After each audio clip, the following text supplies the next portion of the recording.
வரலட்சுமி நோன்பு பூஜையெல்லாம் முடிச்சுட்டு தான் வந்து வீடியோ பார்த்துட்டு போட்டுட்ருக்கேன். எங்கள் வீட்டில் முறைப்படி நாங்கள் வந்து இந்த கலசம் வச்சு முகம் வச்சுலாம் பண்ணுறதில்ல. இந்த மாதிரி தான் பண்ணுவோம். எப்போயுமே சாதாரணமாக தான் வைப்போம்.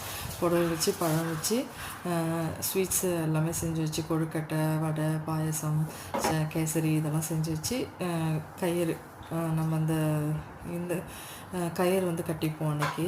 அதுதான் எங்கள் வீட்டில் எப்பயுமே சிம்பிளாக பண்ணுற பூஜை தான். இந்த மாதிரி கலசம் வைக்கிற பூஜைலாம் எங்கள் வீட்டில் கிடையாது. இப்படி தான் எங்கள் மாமியார் பண்ணிகிட்டு இருந்தாங்க. அதை தான் நான் ஃபாலோ பண்ணிகிட்ருக்கேன் இப்போ ஊர்லன்னு வச்சுக்கோங்களேன். எல்லாம் சாமியெல்லாம் கூப்பிட்டு முடிச்சுட்டு கொஞ்சம் நேரம் ரெஸ்ட் எடுத்துகிட்டு வந்து எல்லாத்தையும் எடுத்துகிட்ருக்கேன். அப்போவே நகர்த்தி வச்சுட்டேன். திருப்பி வந்து எல்லாத்தையும் எடுத்துகிட்ருக்கேன். சாரீ தான் வாங்கியிருந்தேன். நான் சிம்பிளாக தான் வாங்கியிருந்தேன்.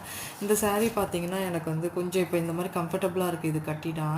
அதனால் இந்த மாதிரி ஒரு ஜூட் மாடலில் இருக்கும் அது. அந்த மாதிரி சாரீ வாங்கினேன். அதுக்கு ஒரு கான்ட்ராஸ்ட்டுன்னு சொல்ல முடியாது, ஒரு மாதிரி அந்த மேட்சிங் ஆகும் அதுன்னு சொல்லிட்டு இந்த மாதிரி ப்ளவுஸ் எடுத்திருந்தேன். ரொம்ப நல்லா இருந்தது.